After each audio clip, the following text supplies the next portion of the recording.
Yeah. The pride that I have in our seniors is difficult to put into words.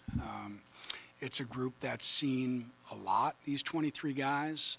They've come to us in many different ways, some out of high school, some 4 years, some 5 years, some graduate students.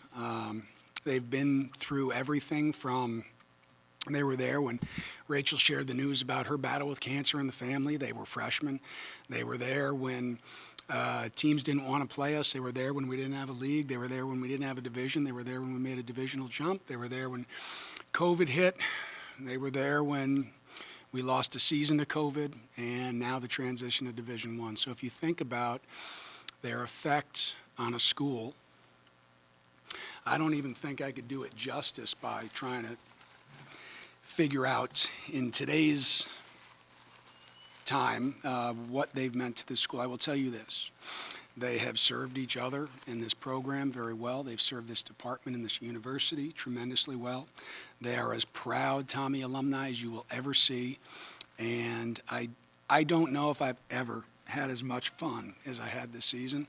And a lot of it is simply because I got a chance to go to work with those guys every single day. So my heart goes out to those guys who played their last game, and we're very grateful for their efforts and what they did for this university, because the sacrifices were pretty big. That's my general statement.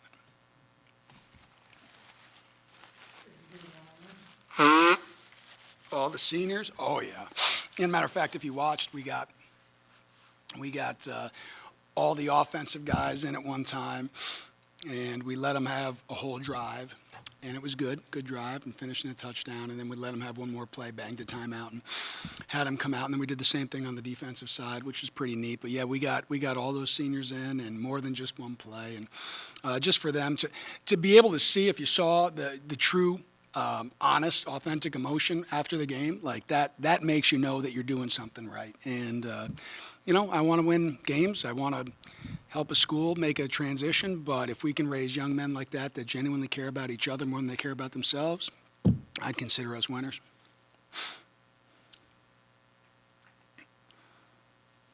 Pat, what do you got?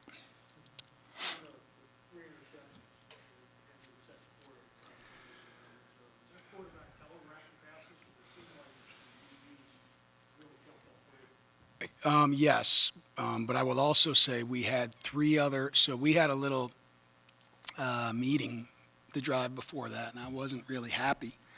And I went down this list.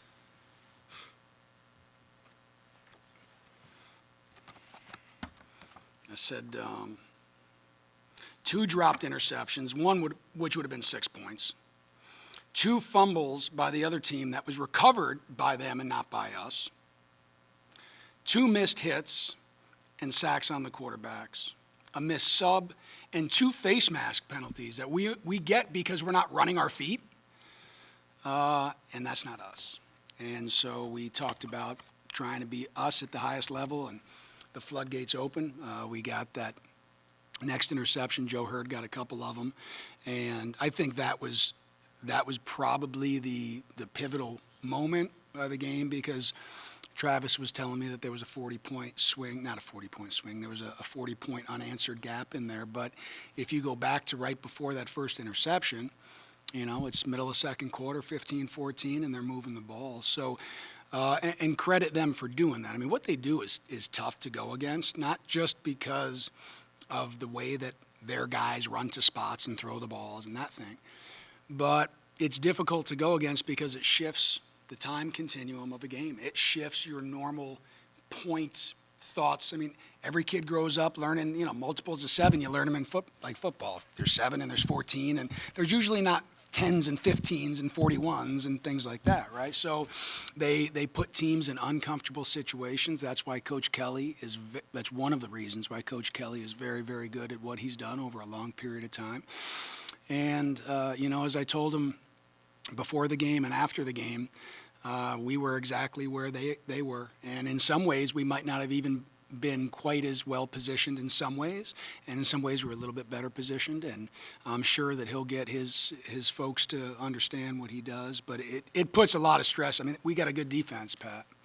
And that had us reeling for a little bit. And when we're not running our feet and sacking the quarterback and catching interceptions, it makes for pretty rough going of it.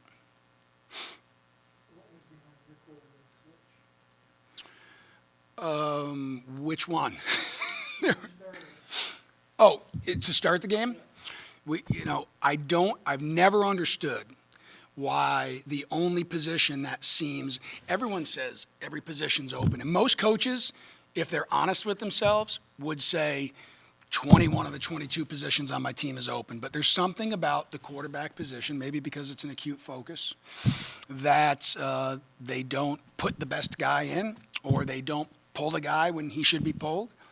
And I love our quarterbacks, but if I'm going to be true to who we are, I'm going to put the best guy who's playing at that time to give our team the best opportunity to move the football, score touchdowns, and win football games. And it's just really simple. I just don't go through all of the other stuff that the other guys do and trying to overprotect them and overdigest life for them. So Cade wasn't playing well. Tommy was playing well. I liked the way Tommy came in the Drake game, moved the ball. And we decided, okay, we're going to play that guy. And I love our kids, but the reason why our program is what it is because it is always, always competitive. And it doesn't matter whether you're the starting quarterback, whether you're the starting center, or whether you're one of our children at home. Like, it's always competitive all the time. And I tell them every day, you're welcome. What else?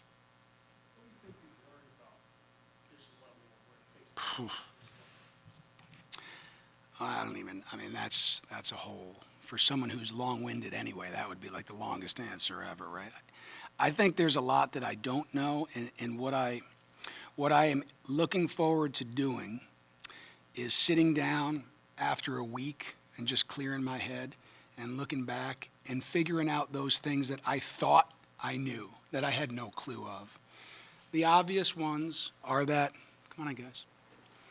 The obvious ones are that, the guys are bigger and they're faster and they're stronger. Specifically, they're bigger in the offensive line everywhere. They're much bigger in the defensive line because, our defensive line's like 5'8", and so they're much bigger. And in order for us to play the way that we play, it really taxes our guys' minds and bodies, and they held up to it. I think we've learned a lot in terms of how to travel. I mean, there were years where you put your lowers on and you hopped down the school bus and drove 3 miles up Snelling Avenue and played a game. Those days are not today. And so how we travel, how we can best utilize our resources. What I do know is this. As long as we continue, it might not be the fastest transition in the history of transitions, and that's not my goal either, by the way. But we are who we are, and we've gotten where we've gotten because we have guys that are willing to sacrifice. That culture matters. The belief in each other matters. And unfortunately, I can't quantify it in a stat sheet, but at the end of the year, I can sit back and say you take a team that came off a COVID year, and they went and they finished third in a league in Division I when they were a Division III team and went 7-3. That's the only proof I got right there, and that's one of the reasons. That's the reason why I love these guys that you're going to talk to in a minute. Did you privately have, we talked about this year being the year of the unknown. Mm-hmm. Did you feel that you, in terms of the wins and losses, did you have every number in place before the season started? I was hoping for one, and then I know myself well enough that when there was one, I'm going to be like, that's not good enough. They hope there's two, so it's not.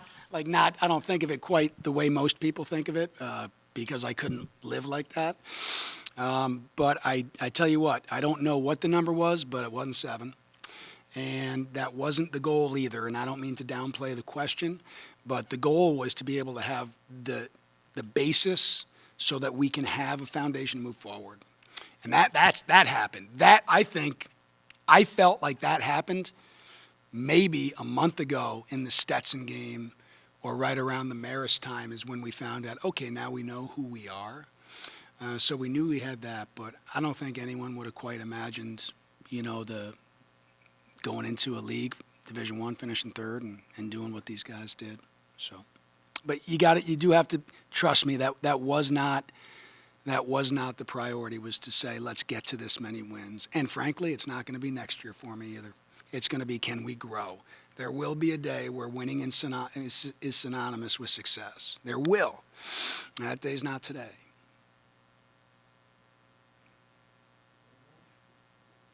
Cam, everything? Yes. Yes. It's awesome, right? It's awesome. Every time. But we didn't have any defenders out there in practice, right? So that actually, without trying to get too much into why those things happen, if you saw the one before was tipped. So when we go up by one touchdown, that ball is tipped and almost doesn't go through, and we were slow, and Nick Rice can speak to it too, because he's the one who is intended for, but he's also the one that's on the edge. And when there are some things in our sport where it's not apples to apples. When you're on offense, you can run at me and I can run at you, and you can tackle me and I can cut you, and that all keeps people safe for the most part. When you're on field goal PAT, you have to stand there and let a 265-pound guy run 20 feet and hit you, and you can't cut him, you can't do anything except stand there. And that's a very difficult position for me when my number one job is to look out for the mental welfare and the health of our team. That's tough for me to take. So if you notice what happened after that, what happened? How was the rush after that one, Nick? Stopped rushing. They stopped rushing. So yes, would I have liked to hit it? That would have been great. But that's not the reason why we do those things. You do those things because we're going to need a field goal or a PAT, or frankly, I don't need Nick taking those shots time after time after time. So it would have been great if we hit it, but I do it because we love these guys, and that's my number one job, is to keep them healthy, and that's the best way to do it. It's just no one else does it that way. But trust me, it works. Good? Appreciate you guys. Thanks for all your coverage. It's been great to grow with you throughout the year. Grateful for it. Guys, come on up.